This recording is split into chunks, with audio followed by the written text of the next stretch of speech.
That sounds good. Lamar never let you down. No, he doesn't. And even if he did, you wouldn't tell him. You know why? Why? He's scary. He is scary. People are scared of Lamar. They are. Don't need to be scared of him. He's a pussycat, but there's something about him.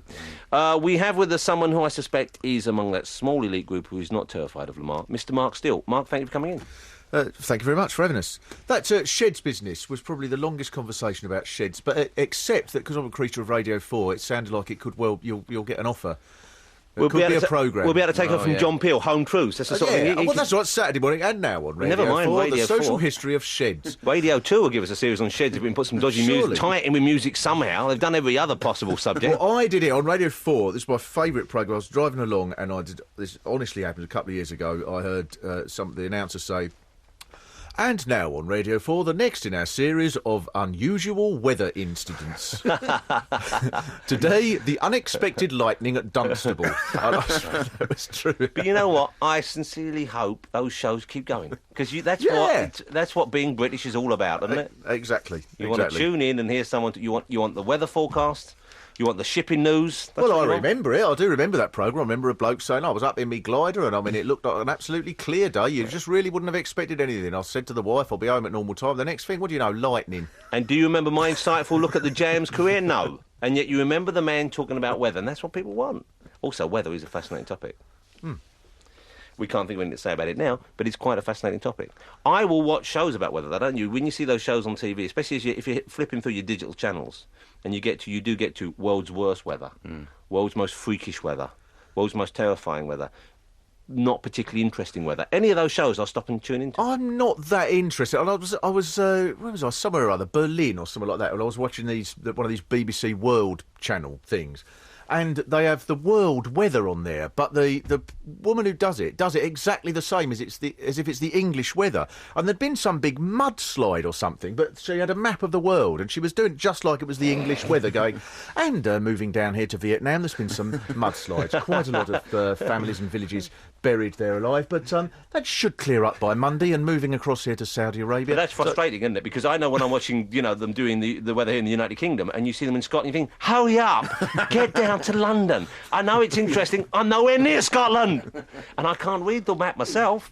There we are, we've done the weather. There's a curvy line with ours. What does that mean? It means Dad's army on the way, doesn't it?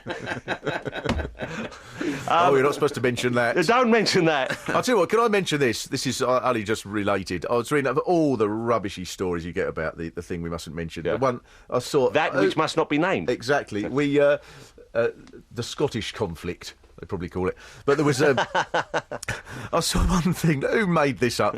It was that apparently Saddam's son learned English off a Yorkshireman, and he's got a Yorkshire accent. Really? Hey, I can inspect all they'll like the fun. I don't wear chemical weapons around these parts. It'd be great. We see a photo from the air, an aerial photograph. It's one bloke in a flat cap with a whippet. We think that might be him. We're not positive. They can inspect all they'll like. I tell you what, you want to wrap up well because inspecting for chemical weapons with no scarf. I've never heard like a such thing. Those scuds. Well, I bet me and our cousin, we've been chatting about further because he's had to move out, because Palace were knocked over by a cruise missile. We don't know where he's going to go. He should take a couple of days off. He won't listen. Now, you see, that's what makes Mark Steele a great comedian. Yes. You see, even in things you're not meant to be talking about, he can make you laugh. And Mark is going to be performing his own show, no one else's show. Why does it say his own show here? If you'll be doing someone else's show. Mark will be doing Frank Skinner's show for a couple of weeks and then his own show after that. Mark I'm doing the Madness musical all on my own. He's doing his own show. It's Reasons to be Cheerful. And it's at the Bloomsbury Theatre in London to start on the 11th and 12th of April. Are you going around the rest of the country after that? Well, I will be later on in the year, but I'm doing a couple of other things at the moment. But I sort of went off the stand-up for 2 or 3 years. Yeah, because you haven't really been doing it, have you? Yeah, I didn't really do it for long. You sort of think, I need a bit of a break. But we all go back to it in the end. We're driven. We're like the Irish. We all go to like a little home and we go back there at the end. Can I say that? You can no, say like it, the Irish always. No, like now I've got enough. You mean apart from the ones who stay here? Well, who's the Irish still go? And they're not like they go home home pigeons. in the end. No, they don't. They do. Oh, we can't talk about a whole group like that as they. Anyway, that's wrong. There are specific individuals within that group who don't fit in with your cliched worldview. All right. they all go home in the end.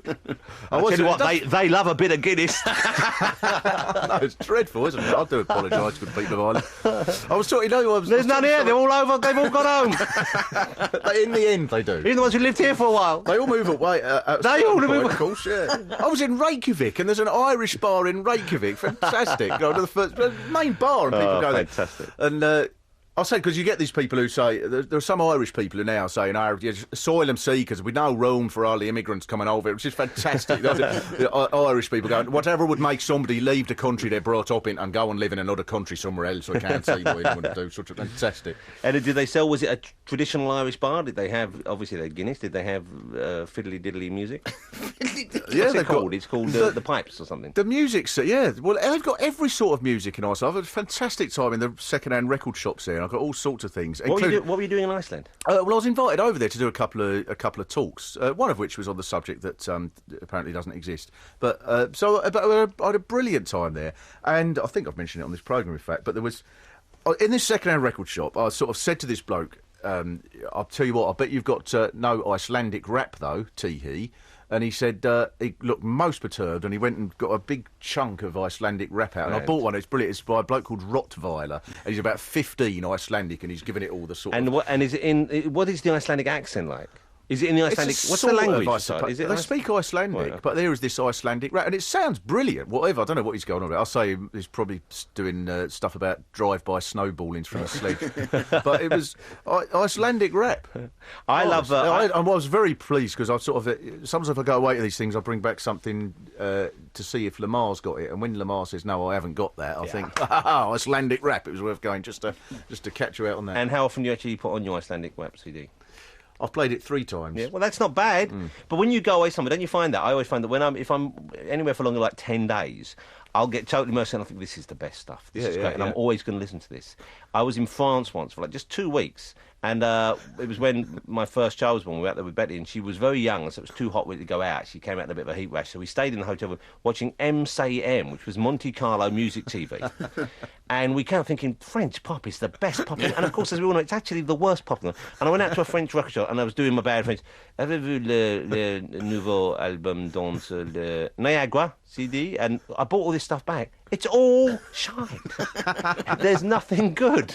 Apart from MC Solar, the French rapper. MC Solar's fantastic, yeah.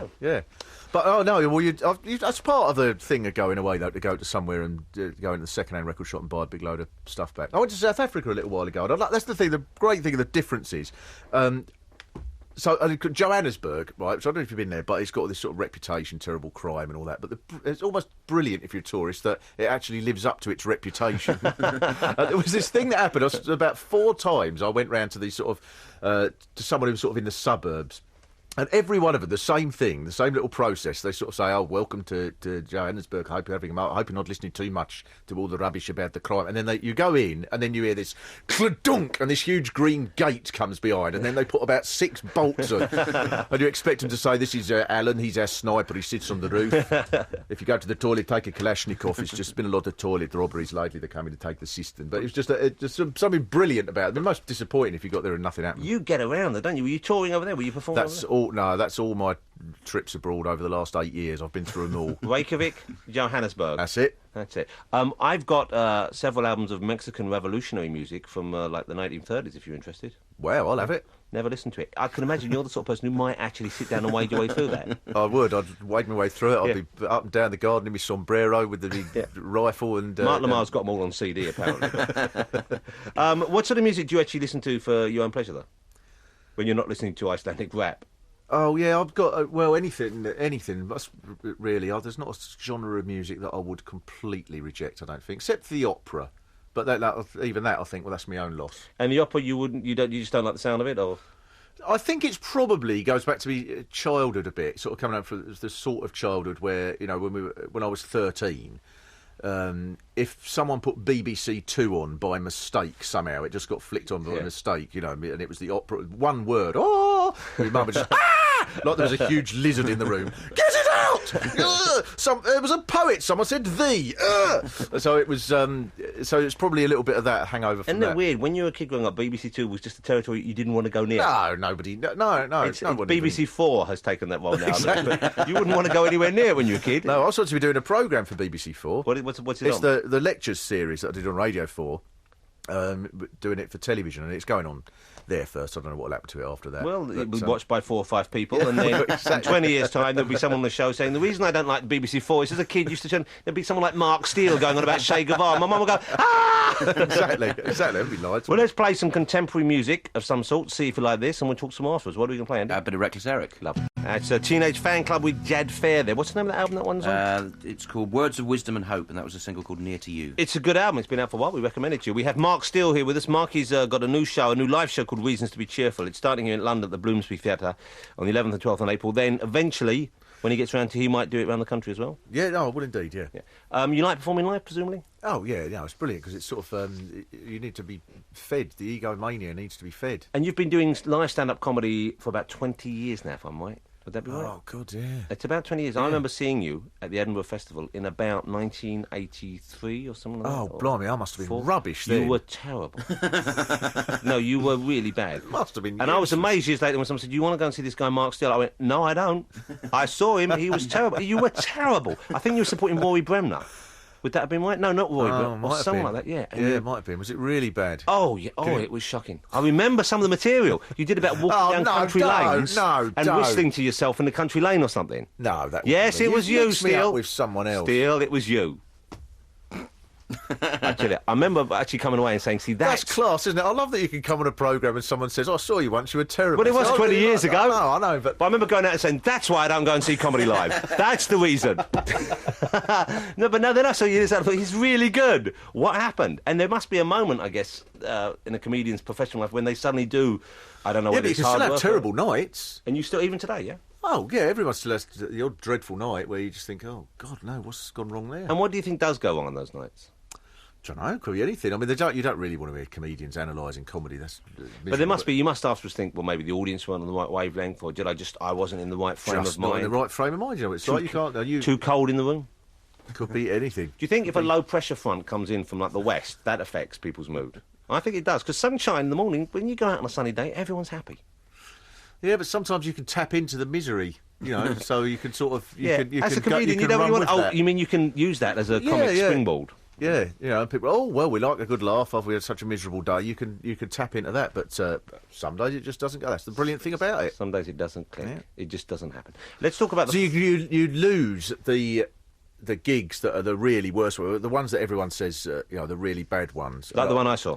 The one you saw, yeah. Or I had one round about the same time when I was on at Norwich. This bloke, he must have thought I was all right, because he booked me up to this place in Norwich at this festival, and there was a couple of bands on, and there was a local band, and everybody loved this band, and it had run about an hour late, and they still had to come on, and the bloke's going, no, Mark, you'll be all right, they'll love you. Once you've done a couple of jokes, they'll think you're great. And like an idiot, I sort of thought, I suppose if I just start with me really good stuff. And I went on, and they were all screaming for this band, and a bloke threw a bottle, and a shoe came, and everything, and I hadn't even said anything. I'm like an idiot. This is what I think most comics have, this sort of thing, where you think, no, if I just do one really good one, I can win them round. And I do remember this bloke afterwards going, I don't know what went wrong there, Mike. I can't understand. Oh, hang on, you've got a bit of gob in your hair. Let me just clean that out. I don't know what... those young farmers. Yeah. But there must be, in a way, though, it's like being blooded or something, isn't it? It's like that's the passage of, the rites of passage you have to go through. You have to have those bad nights to sort of be part of the comedy network, don't you? Yeah, I suppose so. We're really selling this show, aren't we? No, we're talking about that was then, this is now. You go and see him now, you won't feel inclined to throw a bottle of shoe or spit on him. So I'm reliably informed. Right. Mark's got a new book coming out soon, which I'm very keen to get hold of, Vive la Révolution. And this is about the French Revolution, isn't it? Yeah, well, I do a series on Radio 4. I've done about 3 or 4 series where I sort of do lectures about different people and so on. But it's in the comedy slot, so it has to try and be as funny as it can be, but it has to be the real story of these people. So the book is a sort of extension of that, in a way. It's like the real story of the French Revolution, but done as if it's, I hope it's funny. Because a terrible thing sometimes, or it's not a terrible thing, but people come up sometimes and go, I really like your lecture one, the one on Che Guevara, I learnt so much. Learned so much. That's no good to me. What about the jokes? What about this silly Argentinian voice I was doing all the way through? But it's nice, and they're reassuring. They're listening as well. I mean, yeah. Presumably found it funny as well. Oh, well, I hope so, yeah. One hopes. You just never got around to mentioning that. The French Revolution, we're talking about, your man who likes films. In the introduction there, I say there are two films of late English-speaking films about the French Revolution. One was The Scarlet Pimpernel, sort of semi-serious, and the other is Carry On, Don't Lose Your Head. Oh, marvellous. And of the two, Carry On, Don't Lose Your Head is by far the most historically accurate. Is it really? Yeah, without doubt, yeah. I mean, it's... Jim Dale, Kenneth Williams. Yeah, and The Scarlet Fingernail.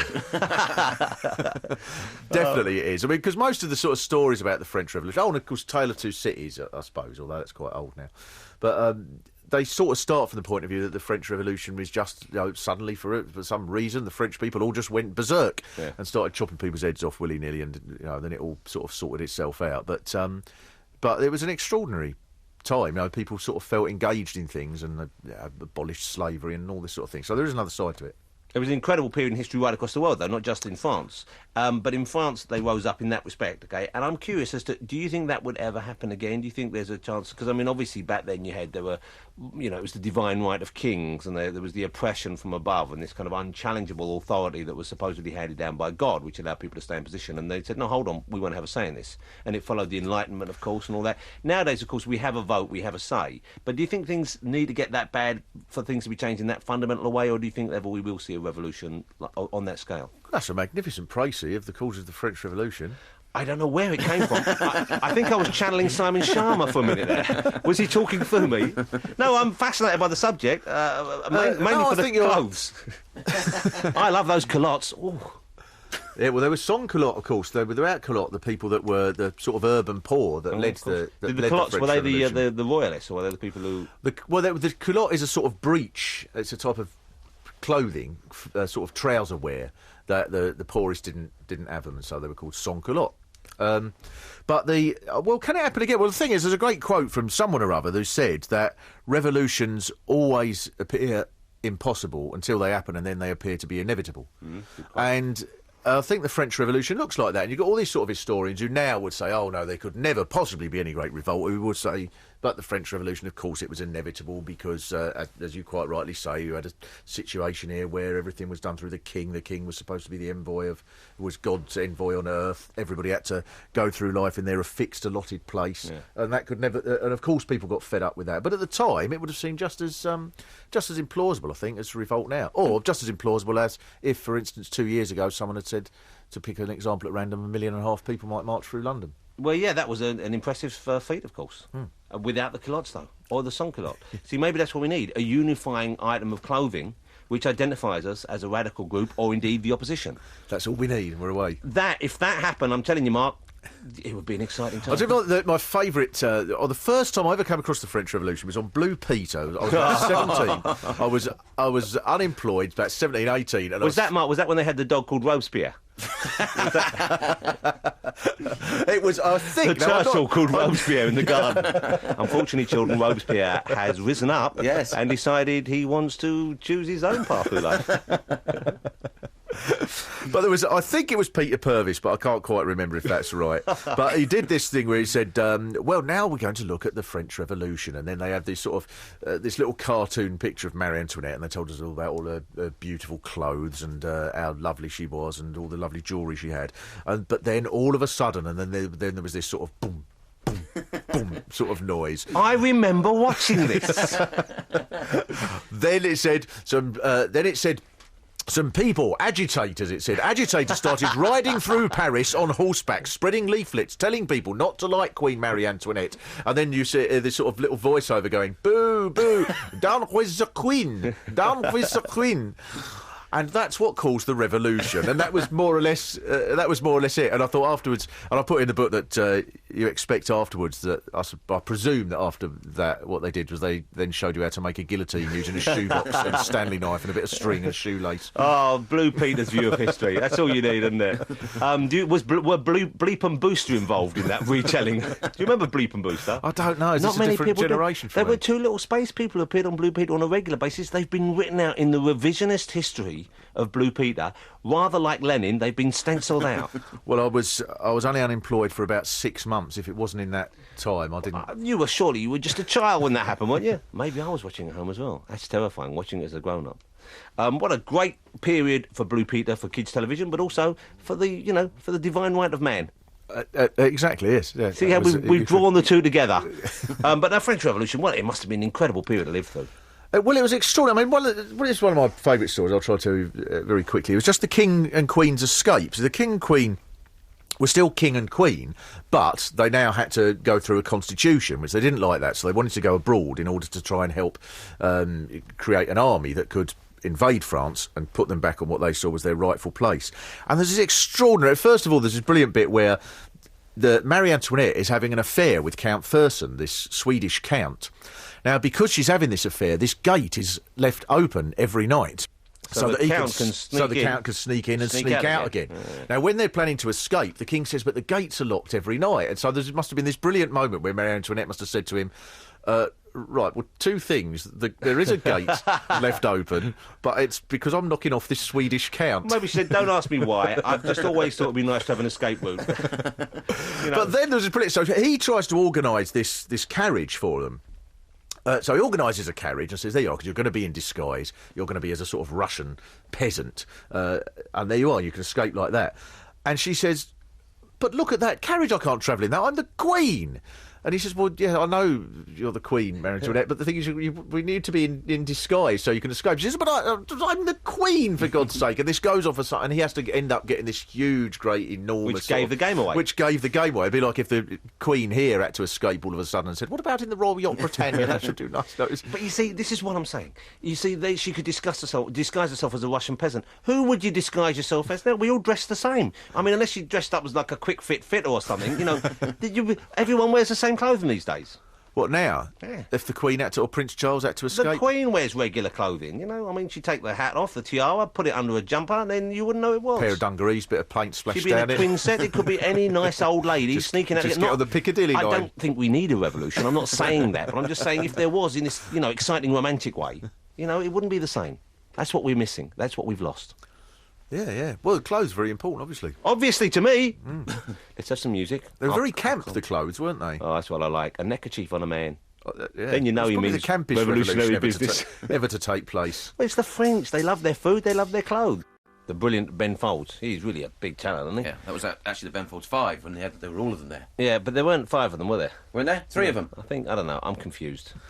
Talking about the royal family and clothing, it just reminded me about this marvellous bit I saw once. I don't know why I was watching it, but there was Ascot on, and the presenter, when the Queen Mother was alive, and she said, oh, and there's the Queen Mother. And of course, the marvellous thing about the Queen Mother, she always at Ascot always wears the most delightful array of hats. And I thought, well, of course she wears delightful hats. She's the Queen Mother. She's not going to wear a bobble hat with Derby County written on the front. She's worth about £1 billion trillion quid. Oh, she loved the hat, though, didn't she? I bet she had a bobble hat. Do you think she did with Derby County written on the front? Maybe not Derby, maybe one of the Premier League teams, yeah. Come on the Rams! God bless her. You're common and you know you are. Presumably you're not a royalist then, you're not really a pro. But you're not that anti them, I would have thought. Pretty much. I was thinking, when one of the most absurd arguments when people say, but they bring in a lot of tourists. And I thought, oh, yeah, right, because no tourists ever go to France or Ireland, do they? Because you go to the top of the Eiffel Tower, look out, and you think, well, it's not a bad view, but, I don't know, the lack of a monarch spoils it somehow. But you know what? I was driving past, I had a taxi in town the other day, and it was a sunny morning, and I was driving past Buckingham Palace, and I thought, you know what, that looks splendid. And I was so... What are you laughing at? And I thought, look at the sun gleaming off the railings and maybe the Queen's in there having a cup of tea. And I felt nice about it. And I'm not particularly... Well, I'm not against the building. I'm not knocking the building. We can keep But that. if she wasn't in it, they'd hand it over to Ken Livingstone and you'd have, people in there knocking up congestion charges or something. It'd be offices. It'd be all bloody asbestos in the roof and breeze blocks and they'd be, and common people walking around in quick Even the Daily uniform. Mail wouldn't say that. For goodness sake, the madness of Ken Livingstone. Now he's secretly planning to put asbestos throughout Buckingham Palace. Red Ken. Don't forget Red Ken. That's next after the congestion charge. Red Ken. A charge for the royal family to walk from room to room. I'm surprised you haven't been called Red Mark, though. I mean, there's got to be... Or Karl Marx Steele, they would call you something like that. You haven't got a kind of socialist nickname yet. maybe it's, you know, if you're doing comedy, you could sort of laugh it off a little bit, can you? So they don't. I don't know. Maybe someone does do that. That's what I always thought. I did because there's in the book there. I did stand for election once at the London Assembly, and I thought, it is a bit peculiar because I can't. You know, when you sort of look at everything in a comic sort of way, and my favourite bit was there were these two lads who were both about 17 outside this college and giving out leaflets, and they come up and one of them was going, oh right man, like this is the thing, man, like this is what you're saying is like it's keeping it real, man, it's checking it out, like, you know. And his mate said the thing is you can't vote for him, man, you can't vote for him because you're not 18. And he said, I can get round that, I've got connections. That was my favourite moment. That is fabulous. Hey, are there any right-wing comics out there? Any kind of like amusing right-wing comedians? Because there seems to be a general bias, and I'm not quoting this in a Daily Mail kind of way, but there does seem to be a lot of people who espouse left-wing values and left-wing views when making comedy. And generally you get the feeling that most people share that kind of belief within the comedy community. I don't know whether that's true or not. But I wonder if there's any actual kind of practising right-wing comedians. Probably not practising right-wing ones, but I mean, the thing is, if you sort of accept the ideas of society, then you're not thought of as political in a way.